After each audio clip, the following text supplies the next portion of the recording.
So in this video we are discussing about the treatment plan for the hypertensive disorders in the pregnancy. Now the hypertensive disorder in pregnancy are regarded as one of the most serious medical disorder during pregnancy. Only method to check it is quality antenatal care, judicious use of antihypertensive drugs, and early delivery before crisis depends. A critical evaluation of each patient and individualized management should help in considerably bringing down the maternal and perinatal mortality and morbidity. There is no specific treatment but is minor closely to rapidly identify preeclampsia and its life-threatening complications, that eclampsia and HELP syndrome. Now the antihypertensive therapy. Essential when blood pressure is more than 160 by 110 millimeter of mercury to protect the mother from eclampsia, cerebral hemorrhage, cardiac failure, and placental abruption. Antihypertensive treatment indicated in persistent rise of blood pressure in mild to moderate cases, in severe preeclampsia to bring down blood pressure for continuation of pregnancy, and during induction of labor. In hypertensive crisis, chronic hypertension. Classification of antihypertensive drugs used in the pregnancy: sympatholytic, methyl-dopa, clonidine. Adrenergic receptor blocking agents such as labetalol, propranolol, that is beta blockers. Vasodilators: hydralazine, nitroglycerin, sodium nitroprusside. Calcium channel blockers: nifedipine, nicardipine. First line therapy is either methyl-dopa or labetalol. Second line drug is nifedipine. Now the first is the methyl-dopin. Mechanism of action is methyl-dopa mechanism of action is central and peripheral anti-adrenergic action. Dose is oral 250 milligram BD and may be increased up to 1 gram depending upon the response. Side effects are maternal side effects, postural hypotension, sodium retention. Fetal complex side effects are intestinal ileus. Contraindication and precautions are the hepatic disorder, congestive cardiac failure, psychic patients. Hydralazine. Now the hydralazine. Hydralazine is a working through peripheral vasodilator as it relaxes the arterial smooth muscles. Dose is 100 milligram oral per day in 4 divided doses, and IV dose is 5 to 10 milligram every 20 minutes. Maternal hypotension, arrhythmia, sodium retention, neonatal thrombocytopenia are the side effects, and contraindicated because of the variable sodium retention diuretics should be used. Labetalol. It is combined adrenergic blocker, that is alpha and beta receptor blocker, given in the dose of 100 milligram thrice a day in oral up to 2400 milligram daily, and in IV infusion it is given 20 to 40 milligram every 10 to 15 minutes until desired effect. Side effects are tremor, asthma, congestive cardiac failure, and hepatic disorder. Hepatic disorder and congestive cardiac failure are the side effects for this. Nifedipine, direct arterial vasodilator by inhibition of the slow inward calcium channel in the vascular smooth muscles, and dose of the orally dose is 5 to 10 milligram thrice a day and maximum up to 60 to 120 milligram per day. Side effects such as the flushing, hypotension, tachycardia, inhibition of the labor. Precautions: simultaneous use of the magnesium sulfate could be hazardous due to synergistic effect, so it should be used under monitoring.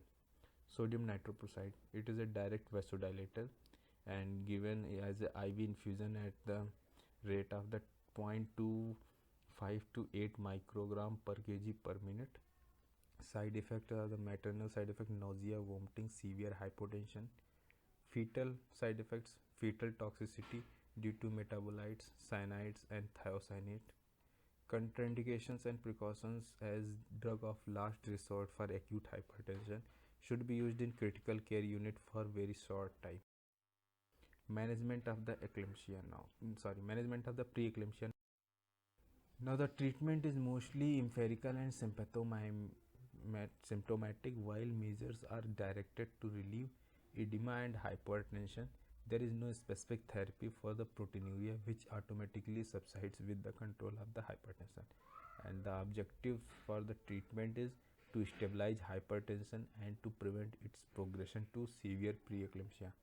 To prevent the complications, to prevent eclampsia, delivery of healthy baby in optimal time, restoration of the health of the mother. Now the treatment depend house treatment or hospital treatment. Ideally, all patients of the preeclampsia are to be admitted in hospital for effective supervision and treatment. Rest high protein diet are prescribed and the patient is investigated and checked. It is essential that she should be warned against the ominous symptoms: headache, visual disturbance, vomiting, epigastric pain, or scanty urine. In the hospital management, first is the rest. It is helpful for continued evaluation and treatment of the patient. While in bed, patient should be in left lateral position as much as possible to lessen the effects of the vena cava compression. Diet. The diet should contain adequate amount of protein, about 100 gram. Usual salt intake is permitted. Fluid need not to be restricted. Diuretics. The diuretics should not be used injuriously, as they cause the harm to the body by diminishing placental perfusion and by electrolyte imbalance. The compelling reasons for its use are the cardiac failure, pulmonary edema, along with selective antihypertensive drug therapy, where blood pressure reduction is associated with fluid retention, such as the diazoxide groups. Massive edema, not relieved by rest and producing discomfort to the patient. The most potent diuretic used is furosemide, Lasix, 40 mg, given orally after breakfast for 5 days in a week. Antihypertensives, which are used in the management of the preeclampsia. They have limited value in controlling blood pressure due to preeclampsia. Start only in the severe preeclampsia conditions. Commonly used drugs are the methyldopa, labetalol, nifedipine, hydralazine, and the drug of choice is the labetalol and methyldopa. Labetalol is more suitable. Commonly used drug in the management of the hypertensive crisis: labetalol 10 to 20 mg IV every 10 minutes, hydralazine 5 mg IV every 30 minutes, nifedipine 10 to 20 mg oral can be repeated in 30 minutes, nitroglycerin 5 microgram per minute IV infusion, sodium nitroprusside 0.25 to 5 microgram per kg per minute. Progress chart. The charting should be done.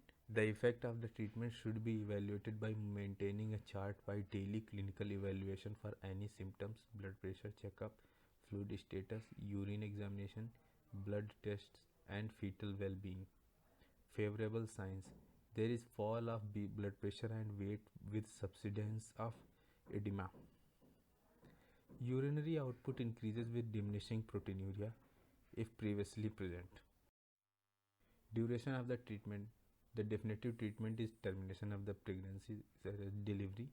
Aim of described treatment is to continue the pregnancy if possible without affecting the maternal prognosis until the fetus becomes mature enough to survive extrauterine environment that is more than or equal to the 37 weeks. Duration of treatment depends upon severity of the preeclampsia, duration of the pregnancy, response to treatment, condition of the cervix. Now, method of delivery. Preferred route is vaginal delivery, and induction of labor. For indications for the induction of labor is aggravation of preeclamptic features in spite of medical treatment and appearance of newer symptoms such as epigastric pain. Hypertension persists in spite of medical termination treatment with pregnancy reaching 37 weeks or more. Acute fulminating preeclampsia irrespective of period of gestation. Tendency of pregnancy to overrun the expected date. Method. If cervix is ripe, then surgical induction by low rupture of membrane is the method of choice. Oxytocin infusion may be added. If the cervix is unripe, then prostaglandins PGE2 gel 500 microgram intracervical or 1 to 2 milligram in the posterior fornix is inserted to make the cervix ripe when low rupture of the membrane can be performed. In severe preeclampsia, antihypertensive should be used during the induction of labor. Cesarean section. The indications for this: when an urgent termination is indicated and the cervix is unfavorable, unripe or closed. Severe preeclampsia with a tendency of the prolonged induction, that is delivery interval. Associated complicating factors such as elderly primigravida, contracted pelvis, malpresentations where normal vaginal delivery is not indicated. Management during labor. Blood pressure tends to rise during labor and convulsions may occur due to stress hormones. Intrapartum eclampsia. Antihypertensive drugs are given if blood pressure becomes high.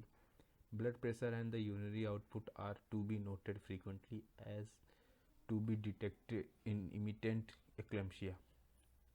Prophylactic magnesium sulfate is started when systolic blood pressure is more than or equal to 160 mg of mercury and diastolic is more than or equal to 110 mg of mercury. Mean arterial pressure more than or equal to 125 mg of mercury. Careful monitoring of the fetal well-being is mandatory for. Now in this we are showing the scheme of management of the preeclampsia. The preeclampsia: hospitalization, daycare admission. Then we should give the patient to rest and blood pressure monitoring regular 4 times a day. Complete in investigations: complete blood count, platelet count, coagulation profile, platelet count, uric acid, creatinine level, liver function test, 24-hour urine for proteinuria checkup, ophthalmoscopy for the changes in the retina, fetal well-being assessment, non-stress test, cardiotocography, biophysical profile, ultrasonography, color Doppler. Antihypertensive drugs are given, and after that, if the complete control, then the depend further management depends upon the is baby preterm or term. If preterm, then discharge to attend the antenatal clinic, and if term, then to stay in the hospital, and pregnancy more than 37 weeks, then delivery. If BP persistently rise, then try to continue the pregnancy till 37 completed weeks or at least 34 weeks. After that, delivery is done. Persistently increasing BP to severe level in spite of the use of the antihypertensive drugs or addition of the ominous symptoms as a visual disturbance, restlessness, as oxygen saturation is less than 95, tachycardia more than 100 beats per minute, tachypnea more than 26 per minute. Then couple is counseled and transferred for a tertiary care center. Prophylactic anticonvulsant therapy, magnesium sulfate. Delivery irrespective of duration of gestation, and steroid therapy is given if pregnancy is less than 34 weeks. Delivery can be done by the induction or directly cesarean section. After that, the postpartum monitoring is done. Now the management of the eclampsia. Prediction and prevention. Mostly eclampsia is predicted by severe preeclampsia. Thus, prevention of the eclampsia rests on early detection and effective treatment with judicious termination of pregnancy during preeclampsia. However, eclampsia can occur by passing preeclamptic state, and as such, it is not always preventable condition. Use of the antihypertensive drugs, prophylactic use of the anticonvulsant therapy, and timely delivery are important steps. First aid treatment outside the hospital. Patient either at home or in the peripheral health center should be shifted to the tertiary care centers. Important steps in transport are all maternal records and detailed summary should be sent with the patient. Blood pressure should be stabilized and convulsions should be arrested.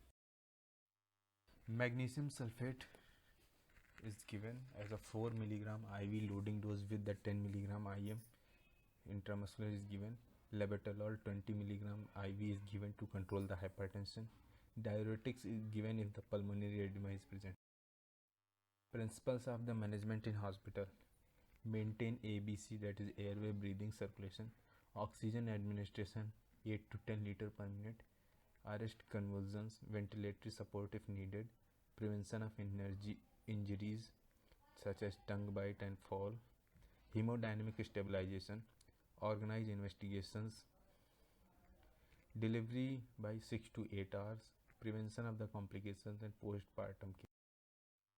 General management: supportive care to prevent injury from fall, prevent aspiration, to maintain airway, to ensure oxygenation, detailed history to be taken from relatives, examination, quick general abdominal and vaginal examinations, self-retaining catheter is introduced for measurement of the urine output and periodic urine monitoring. Half-hourly pulse, respiratory rate and blood pressure are recorded. Hourly urine output is to be noted. If undelivered, uterus should be palpated at regular intervals. Fetal heart rate to be monitored. Fluid balance: crystalloid solution is started as the first choice. Total fluid should not exceed the previous 24-hour urine output plus 1000 ml. Antibiotics to prevent infection: ceftriaxone 1 gram IV twice daily is given to prevent the infection. Specific management is anticonvulsant regime, and the aim is to control fits and to prevent the recurrence. Magnesium sulfate is the drug of choice, and it has the two regimens. Its first one is the intramuscular Pritchard regimen, in which the loading dose is 4 gram 20% solution IV given over 3 to 5 minutes, followed by the 10 gram 50% solution given deep IM, that is 5 gram in each buttocks, with the maintenance dose of 5 gram 50% solution. IM given 4 hourly in alternate buttocks. Now the intravenous regimen जैसे Juspan or Sibai, in this the loading dose is 4 to 6 gram IV given slowly over 15 to 20 minutes, and the maintenance dose of the 1 to 2 gram per hour IV infusion. Mask, oxygen mask is applied.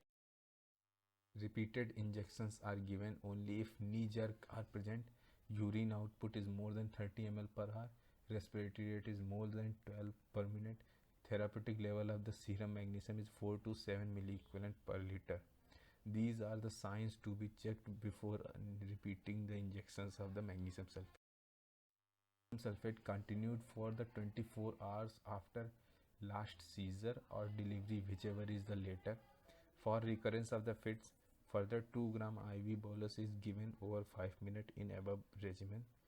If patient seizes despite magnesium therapy, midazolam 1 to 2 milligram IV is given to prevent the seizures. Monitoring of the magnesium toxicity. To monitor the magnesium toxicity, these points should be monitored: loss of the deep tendon reflex, decreased respiratory rate less than 12 per minute, urine output less than 30 ml per hour, chest pain, heart block. Management of the magnesium toxicity: firstly, stop the magnesium therapy, estimation of the serum magnesium and creatinine levels, and injection of the magnesium antidote, that is calcium gluconate 10 milligram 10% solution given IV. Hypertensive: if blood pressure remains more than 160 by 110 milligram of mercury, antihypertensive drugs should be administered. Targeted systolic blood pressure is 140 to 160 milligram of mercury, and diastolic blood pressure is targeted to 90 to 100 milligram of mercury. Labetalol 20 milligram IV is given if needed and repeat after 10 minutes. Alternatively, hydralazine can be given at 5 to 10 milligram IV given if need, then repeat after 20 minutes. Management during fits: in pre-monitoring stage, a mouth gag is placed in between teeth to prevent tongue bite and should be removed after clonic phase is over. Air passage to be cleared off with mucus sucker. Patient head turned to one side and pillow is taken off. Raise the foot end of bed. Oxygen is given until cyanosis disappears. Status epilepticus: thiopentone sodium 0.5 gram dissolved in 20 ml of 5% dextrose is given IV very slowly. It should be cautiously used. If procedures fail, use of the complete anesthesia, muscle relaxant, and assisted ventilation may be employed. In unresponsive cases, cesarean may be a life-saving attempt. Treatment of the complications. Pulmonary edema. For this, diuretics are used. Heart failure, oxygen inhalation, and perinatal Lasix and diastasis is used. Anuria by dopamine infusion 1 microgram per kg. Hyperpyrexia, cold sponging and antipyretics are given. For psychosis, chlorpromazine. Intensive care monitoring, cardiac, renal, pulmonary complications are managed. Obstetric management of the eclampsia patient. If patient is in labor or not labor, it depends upon this. If patient is not labor, then we check for the fits. If fits are controlled, then look for the baby as it is term, preterm, or dead. If term, then go for the delivery, and if preterm, then go for the steroid therapy, and after that go for the delivery. And if the baby is dead, then go for the induction of the labor, and after that deliver the fetus. In delivery can be done with the induction of labor and cesarean section. And if patient is in labor in majority cases, then cesarean section can be done, or artificial rupture of membrane with or without oxytocin and is done with, and after that forceps or ventouse are applied as per the situation of the fetus, and after that delivery can be done. After delivery there is neonatal resuscitation, magnesium sulfate to be continued for another 24 hours after delivery or after the last seizure, whichever is later. Radio diagnostic imaging, CT, MRI to be done in the postpartum period for the cases with signs of the neurological injury or focal deficit. Multidisciplinary team approach involving obstetrician, anesthesiast, and critical care unit. Termination of pregnancy irrespective of the post-pregnancy age. Patient of impending eclampsia. All patients having eclampsia, abruption if blood pressure is uncontrolled or increasing serum creatinine level, HELP syndrome, reversal of diastolic flow in umbilical artery. These are the indications for the termination of pregnancy. Thank you.